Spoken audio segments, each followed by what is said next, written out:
C'est maintenant l'heure de notre page des sports et on va parler football avec au programme le Mondial 2022 et la dernière journée des phases de poule. Bonsoir Théa. Et bonsoir Dominique. Et on connaît ce soir le nom du 5e pays qualifié pour les barrages du mois de mars. Il s'agit de la RDC. Elle s'est qualifiée tout à l'heure à l'issue d'un match coup près face au Bénin. Les Léopards bien aidés, il faut le dire, par l'arbitrage dans un stade des Martyrs qui sonnait creux. Premier but inscrit sur un pénalty litigieux, puis un second en deuxième période qui met définitivement le pays à l'abri.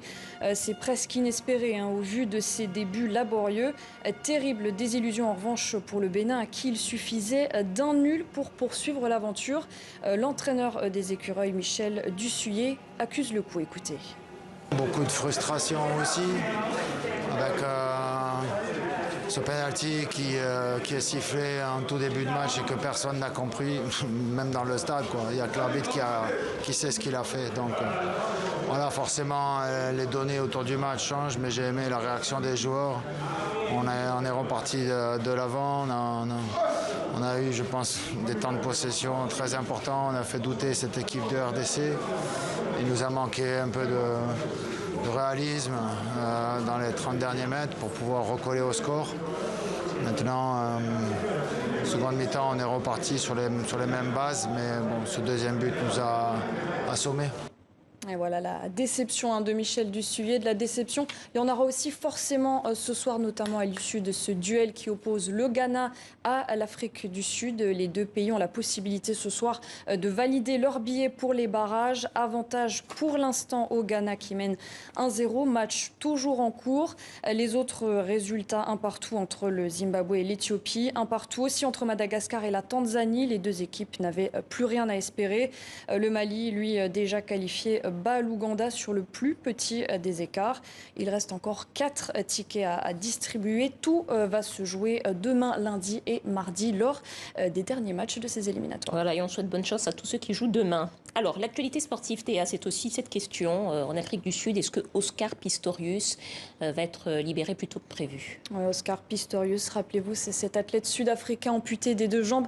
Premier champion handisport à avoir couru aux côtés des valides. C'était aux Jeux Olympiques de Londres en 2012. 3 ans plus tard, il est condamné à 13 ans de prison pour le meurtre de sa compagne Riva Steenkamp, assassinée la nuit de la Saint-Valentin en 2013. Meurtre ultra médiatisé.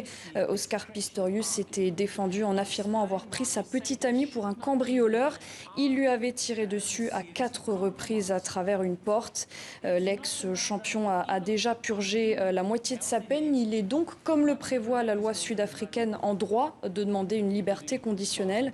Mais pour cela, il doit d'abord au préalable rencontrer les parents de la victime. Un processus ultra sensible, vous vous en doutez, et pour lequel, Dominique, aucune date n'a encore été choisie. On passe à autre chose, tout à fait autre chose, quelque chose de plus léger, Théa. Et c'est toujours en Afrique du Sud et c'est assez spécial, ça se passe avec des chiens sur une plage. Vous allez nous expliquer. Ouais, absolument, parce qu'on pense qu'il y a besoin de neige pour faire du chien de traîneau. On va vous prouver que pas du tout, puisque au Cap en Afrique du Sud, ça se fait, vous le voyez, sur la plage et ça marche tout aussi bien. Le traîneau glisse sur le sable, parfois il glisse même sur l'eau. Alors j'ai quand même l'impression que ça va un petit peu moins vite que sur la neige, mais on n'est pas ici pour faire la course. Ce sont des amateurs amoureux de la discipline qui se donnent rendez-vous tous les samedis dans un cadre plutôt agréable. Ils viennent surtout faire de l'exercice à leurs chiens, les huskies qui ont besoin de beaucoup se dépenser. Et à la fin, bien sûr, on n'oublie pas de passer à la case ravitaillement. Finalement, ils sont un peu comme nous et puis c'est aussi une jolie façon de faire découvrir ce sport qui est encore assez inhabituel dans le pays. En effet, case ravitaillement, mais case câlin surtout, on a vu. Merci Théa, à bientôt. À bientôt.